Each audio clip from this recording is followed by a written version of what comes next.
అనేటువంటి ఓ బలమైనటువంటి విశ్వాసంతో ఈవేళ జగన్మోహన్ రెడ్డి గారు పనిచేస్తూ ఉన్నారు కాబట్టి సాధ్యం అవుతాం తప్పితే లేకపోతే ఇది మామూలుగా ఏదో ఊరికనే అనుకుంటే జరిగేటటువంటి పనులు కాదు అధ్యక్ష.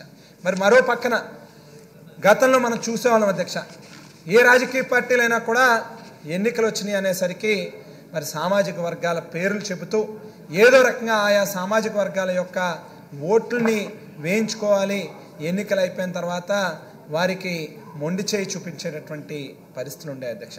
ఈవేళ ఈ ప్రభుత్వంలో జగన్మోహన్ రెడ్డి గారి యొక్క నాయకత్వంలో ఏదైతే బీసీలకు కానీ ఎస్సీలకు కానీ ఎస్టీలకు కానీ మైనారిటీలకు కానీ అత్యంత పెద్దపీటను వేస్తూ అధ్యక్ష, కేవలం మాటల్లో కాకుండా చేతల్లో చేసి చూపిస్తూ వేళ రాజ్యసభ దగ్గర నుంచి మొదలుపెట్టి, రాజ్యసభ అంటే ఏంటి అధ్యక్ష, మనకి భారతదేశంలోనే అత్యున్నతమైనటువంటి చట్టసభల అధ్యక్ష.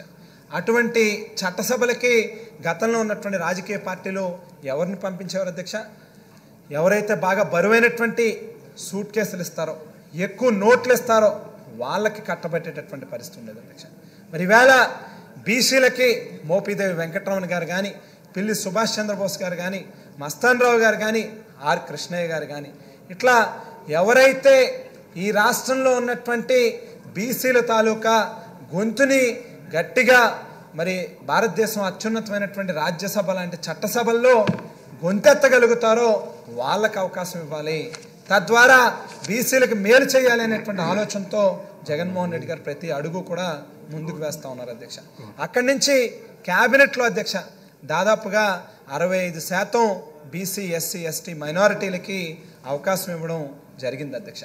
మరి అంతేకాకుండా స్థానిక సంస్థలు కానీ, లేకపోతే గుడి కమిటీలు కానీ, బడి కమిటీలు కానీ, ఇట్లా అనేక మార్కెట్ యార్డులు కానీ, ట్రస్ట్ బోర్డులు కానీ అన్నిటిలోని కూడా ఇవాళ బీసీ ఎస్సీ ఎస్టీ మైనారిటీలకి 50% రిజర్వేషన్ అనేటువంటి ఓ చట్టాన్ని కూడా తీసుకొచ్చి రాజకీయంగా వాళ్ళ యొక్క ఎదుగుదల కోసం మరి ఒక పట్టుదల కలిగినటువంటి నాయకుడిగా జగన్మోహన్ రెడ్డి గారు పనిచేస్తూ ఉన్నారు అధ్యక్ష. మరి అంతేకాకుండా ఇవాళ ఆర్థికంగా కూడా పైకి తీసుకుని రావాలనేటువంటి ఉద్దేశంతో ఇవాళ ఏదైతే ప్రభుత్వం అమ్మఒడి కానీ, లేక చేయూత కానీ, ఆసరా కానీ, విద్యా దీవెన కానీ, వసతి దీవెన కానీ, చేదోడు కానీ, తోడు కానీ, ఇట్లా అన్ని రకాల పథకాల ద్వారా ముఖ్యంగా బీసీలకి అత్యంత ప్రాధాన్యతనిస్తూ వారికి అన్ని రకాలుగాను కూడా ఆర్థిక చేయూతను కూడా అందించేటటువంటి కార్యక్రమం చేస్తూ ఉంది అధ్యక్ష. అనేక చట్టాలను తీసుకొచ్చి ఇవాళ సంస్కరణల ద్వారా బీసీలకి మేలు చేకూర్చేటటువంటి కార్యక్రమం చేస్తూ ఉంది అధ్యక్ష. మరి ఒక పక్కన ఈ సామాజిక వర్గాల పరంగానే కాకుండా మహిళలకు కూడా వీళ్ళ పెద్ద ఎత్తున ఈ ప్రభుత్వం మేలు చేసేటటువంటి కార్యక్రమం జరుగుతూ ఉంది అధ్యక్ష.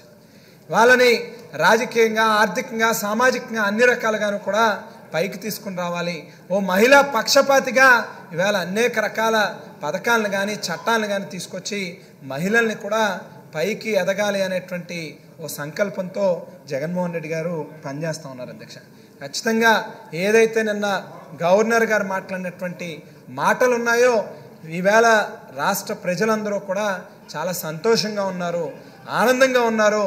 మరొకసారి ఏదైతే ఈ రాష్ట్రానికి మంచి జరగాలి అని అంటే రాబోయేటటువంటి రోజుల్లో జగన్మోహన్ రెడ్డి గారిని ఆశీర్వదించాలి అనేటువంటి ఈవేళ ఆలోచనతోనే ప్రజలు ఉన్నారు అధ్యక్ష.